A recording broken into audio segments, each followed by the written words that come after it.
is the Big O Show. This is the Big O Show. All right, we're back, baby. By the way, Panthers and Penguins are scoreless. Right now, we're watching it, which I love. Up the Panthers game. Now we can watch that a little bit. We got Panthers and Heat and Dolphins tonight. It's actually a really good night in sports. Yeah. There he is, baby, the legend, the man that is killing it in crypto. That is Keith. Oh, thanks to you.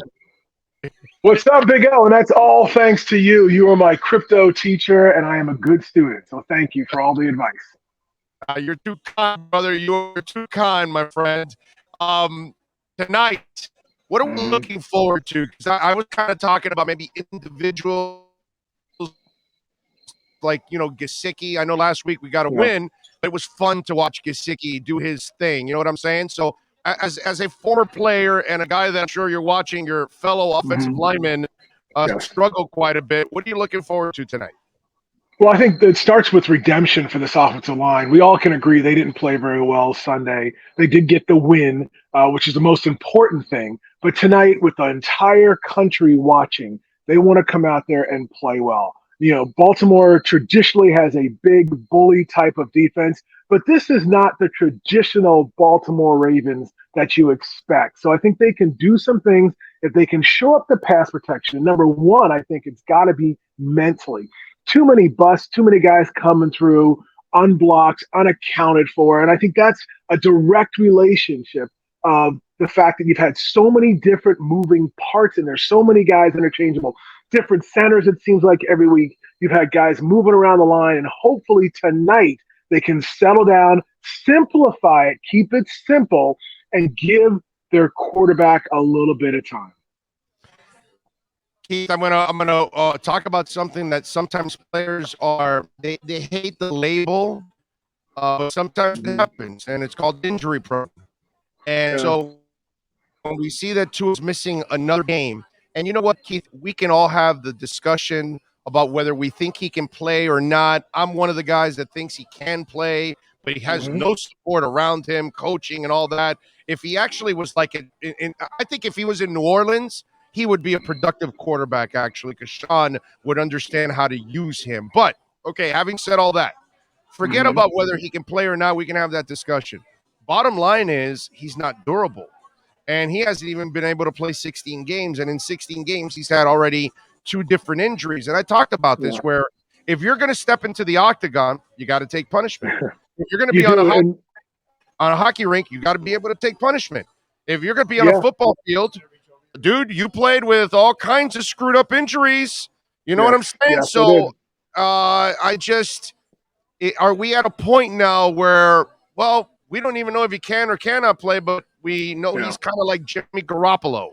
You know what I'm saying? Well, I do, and I understand. And Shula's favorite thing to say to us was you cannot make the club from the top. Guys who are injured have a hard time making the roster to begin with, let alone being productive for the team. And when you're the starting quarterback, the team needs you out there. Now, I don't know if these injuries are because the offensive line has let him down, because I know when we played, none of us, not a single one of us, wanted to be the guy that got Marino hurt.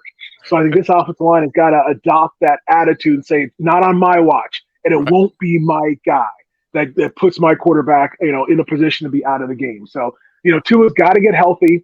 I can tell you, I was one cheering when the Dolphins drafted him 5th overall. I thought he was going to be the next great franchise quarterback for the Dolphins, and I'm not ready to give up on him yet. He's got to do his part and be healthy, and the Dolphins have to do their part, particularly that offensive line, and protect their quarterback. I'd rather have 10 holding calls than 10 hits on my quarterback. Amen to that. So then you're from the same school as I am, that if he had a Sean Payton and he was in New Orleans might be headed to the playoffs.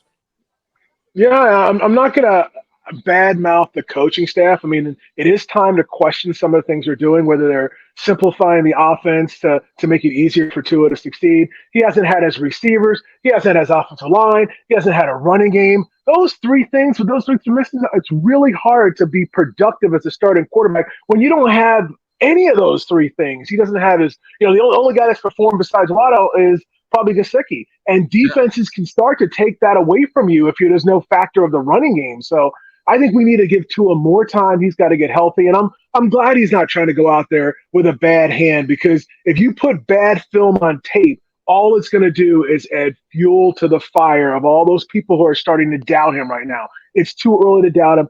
Give him the rest of the season, get healthy, and show us what he can do for this team. What can Brian Flores do to kind of straighten this thing out over the next 8 games in your eyes? Because, the first 2 years, things were beautiful. We were watching a nice trajectory like we've been watching with crypto lately. But Yeah. now it's crashed, dude. I mean, it's crashed badly. And so, I'm just wondering what do you need to see from Flo? Because one of the things that I measure a great coach by, and I'm sure you're going to agree with this, is the staff you build. Part of being a great coach is you've got to be able to bring the right people around you that can help you, because one coach cannot do it all. And whether it was Shula or Chuck Noll or Tom Landry or Bill Belichick or whoever you look, or Pete Carroll or whatever you look around the league, usually they're surrounded with pretty damn good assistant coaches. So what's Flo got to do to fix this, man? Well, I think it's, we talk a lot about players being on the clock and being on the watch, and they've got to step up and perform. Well, it's time for the coaching staff to put these players in the best position possible. What a story it would be if you're the offensive line coach, the young offensive line coach for the Dolphins, and you redeem this offensive line. And for the second half of the season, they continue to get better. They find a running game. They don't have the blown protections that they've had in the first half of the season. If we can see growth out of the offensive line, to me, that's going to be part on the players, but also part on the coaching staff. So I think when we talk about players auditioning for the rest of the season, this coaching staff is auditioning for their jobs right now. And I think both groups have to come together and decide, hey, we're going to find a way to win no matter what. And luckily, the schedule after tonight is very favorable the next couple of weeks. So not that they're going to be easy games, but when you face the Jets twice and you got the Giants on the schedule, those are winnable games that if you play your best and play up to your ability, you can win. And winning can be contagious. If they reel off 3, 4, 5 victories, it's a different feel of the season than only 2 victories. We're sitting here right now with 7 losses. All right, we'll wrap it up with this. The great Keith Sims joining us, talk a little Dolphins and Ravens. And in a way, you didn't have the concerns nearly as much as maybe these guys do right now, because every week you lined up and there was a dude named Dan Marino with you. And so, you guys always felt like you had a chance. We block, we give him time. He'll get it done for us. We're all right. And everybody else has to do their jobs. And then this is Thursday night. So what are players thinking in that locker room?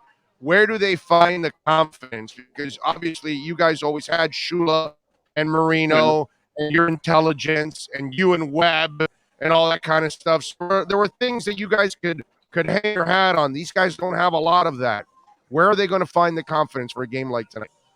Well, I think it's a great thing they're coming off a victory on Sunday, even though we can all say it was a sloppy game, 5 turnovers. They only scored 17 points, but they found a way to win that football game. And like I said, winning can be contagious. And sometimes when you're on a losing streak, you forget that feeling of what it feels like to walk off that field victorious. So I know they felt that Sunday. It was only a couple days ago. And I think that could be fuel to the fire, say, hey, we want to feel that same way. And on a short week, I think that gives them a better opportunity than if they were facing Baltimore on Sunday. Baltimore went into overtime on Sunday. They played 3 overtime games this season. Went